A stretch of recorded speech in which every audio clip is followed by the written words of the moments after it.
బీహార్‌లో జూలై 30న జరగనున్న బాంకీపూర్ అసెంబ్లీ ఉప ఎన్నిక రాజకీయంగా హాట్ టాపిక్‌గా మారింది. దీనికి సంబంధించి ఎన్నికల సంఘం నోటిఫికేషన్ కూడా వెలువరించింది. జనసురాజ్ పార్టీ వ్యవస్థాపకుడు, ఎన్నికల వ్యూహకర్త ప్రశాంత్ కిషోర్ ఈ స్థానంలో పోటీ చేసే అవకాశాలు ఉన్నాయని పార్టీ వర్గాలు చెబుతున్నాయి. దీనిపై జూలై 4న పార్టీ ముఖ్య నేతలతో సమావేశమైనట్లుగా తెలుస్తోంది. 2025 బీహార్ అసెంబ్లీ ఎన్నికల్లో జనసురాజ్ పార్టీ 243 స్థానాల్లో 238 చోట్ల పోటీ చేసినప్పటికీ ఒక్క సీటు కూడా గెలవలేకపోయింది. ఆ ఎన్నికల్లో ప్రశాంత్ కిషోర్ కూడా స్వయంగా పోటీ చెయ్యలేదు.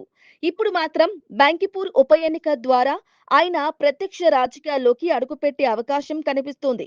ఇకపై రాజకీయ వ్యూహకర్తగా కాకుండా నిజమైన నాయకుడిగా తనను తాను నిరూపించుకోవాలని భావిస్తున్నట్లు సమాచారం. బాంకీపూర్ నియోజకవర్గం చాలా కాలంగా బీజేపీకి కంచుకోటగా ఉంది. 1995 నుంచి వరుసగా ఈ స్థానంలో బీజేపీనే విజయం సాధిస్తోంది.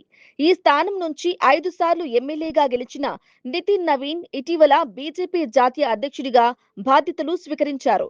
ఈయనకు రాజ్యసభ పదవి వరించడంతో ఎమ్మెల్యే పదవికి రాజీనామా చేశారు. దీంతో ఈ స్థానానికి ఉప ఎన్నిక అవసరమైంది. ఇప్పటి వరకు బీజేపీ తన అభ్యర్థిని ప్రకటించలేదు. అలాగే ఆర్జేడీ నేతృత్వంలోని మహాగఠ్ బంధన్ కూడా తమ అభ్యర్థిపై నిర్ణయం ప్రకటించలేదు. జనసురాజ్ పార్టీ రాష్ట్ర అధ్యక్షుడు మనోజ్ భారతి మాట్లాడుతూ బాంకీపూర్ ప్రజలు, పార్టీ నాయకులు ప్రశాంత్ కిషోర్ పోటీ చేయాలని కోరుకుంటున్నారని తెలిపారు.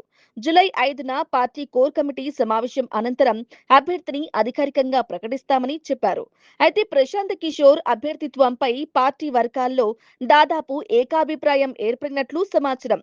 ఈ ఉప ఎన్నిక బీజేపీకి కూడా ప్రతిష్టాత్మకంగా మారింది.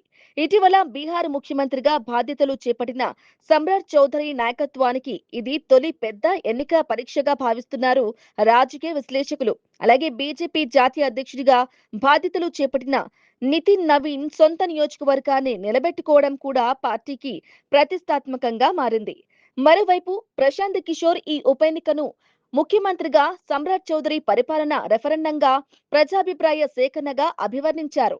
ఒకవేళ ఆయన పోటీ చేసి విజయం సాధించినా లేదా బీజేపీకి గట్టి పోటీ ఇచ్చినా జనసురాజ్ పార్టీ బీహార్ రాజకీయాల్లో ప్రత్యామ్నాయ శక్తిగా ఎదిగే అవకాశాలు పెరుగుతాయని రాజకీయ విశ్లేషకులు భావిస్తున్నారు. అయితే ఆశించిన ఫలితం రాకపోతే జనసురాజ్ పార్టీకి మరో ఎదురుదెబ్బగా మారే అవకాశం కూడా ఉందనే చర్చ మొదలైంది. ఇప్పటి వరకు మోదీ, అరవింద్ కేజ్రీవాల్, మమతా బెనర్జీ, వైఎస్ జగన్మోహన్ రెడ్డి, స్టాలిన్ కు ఎన్నికల వ్యూహకర్తగా పనిచేశారు. వీరందరూ భారీ మెజార్టీతో గెలుపొంది రాజ్యాధికారాన్ని సాధించుకున్నారు. అయితే తన వ్యూహం తనకు పనిచేస్తుందా లేదా అన్నది ఈ ఉప ఎన్నికతో తేలిపోతుంది. మొత్తానికి బాంకీపూర్ ఉప ఎన్నిక కేవలం ఒక అసెంబ్లీ స్థానానికి జరిగే ఎన్నిక మాత్రమే కాదు. బీజేపీ ఆధిపత్యం కొనసాగుతుందా లేక ప్రశాంత్ కిషోర్ రాజకీయాల్లో బలమైన ఆరంగేట్రం చేస్తారా అన్న దానిపై దేశవ్యాప్తంగా ఆసక్తి నెలకొంది.